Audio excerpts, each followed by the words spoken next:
امیر المومنین حضرت علی علیہ السلام نہج البلاغہ کے خطبہ نمبر 136 میں ارشاد فرماتے ہیں۔ اپنے اس خطبے میں امیر المومنین علیہ السلام نے آنے والے فتنوں اور ہنگاموں کی طرف اشارہ کیا ہے۔ حضرت امیر المومنین علیہ السلام ارشاد فرماتے ہیں، وہ خواہشوں کو ہدایت کی طرف موڑ دے گا جبکہ لوگوں نے ہدایت کو خواہشوں کی طرف موڑ دیا ہوگا، اور وہ ان کی رائےوں کو قرآن کی طرف پھیر دے گا جبکہ انہوں نے قرآن کو تروڑ مڑوڑ کر قیاس اور رائے کے ڈھرے پر لگا دیا ہوگا۔ اسی خطبے کا ایک جزو یہ بھی ہے،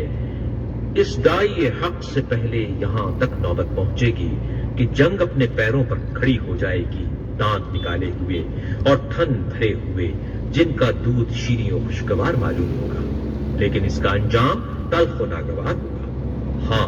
کل، اور یہ کل بہت نزدیک ہے کہ ایسی چیزوں کو لے کر آ جائے جنہیں ابھی تک تم نہیں پہچانتے۔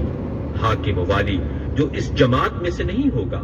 تمام حکمرانوں سے ان کی بدکرداریوں کی وجہ سے مواخذہ کرے گا، اور زمین اس کے سامنے اپنے خزانے انڈیل دے گی اور اپنی کنجیاں بسہولت اس کے آگے ڈال دے گی۔ چنانچہ وہ تمہیں دکھا دے گا کہ حق و عدالت کی روش کیا ہوتی ہے،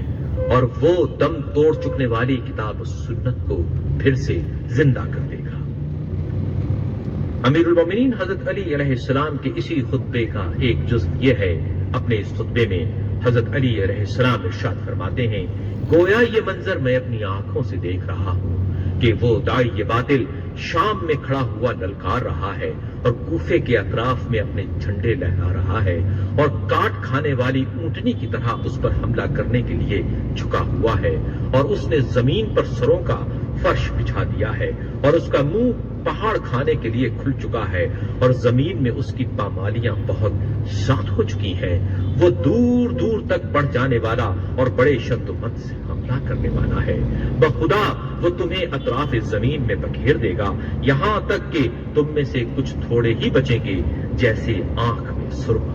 تم اسی سراسیمگی کے عالم میں رہو گے یہاں تک کہ عربوں کی عقلیں اپنے ٹھکانوں پر آ جائیں۔ تم مضبوط طریقوں، روشن نشانیوں اور اسی قریب کے عہد پر جمے رہو کہ جس میں نبوت کے پائیدار آثار ہیں، اور تمہیں معلوم ہونا چاہیے کہ شیطان اپنے قدم بقدم چلانے کے لیے راہیں آسان کرتا رہتا ہے۔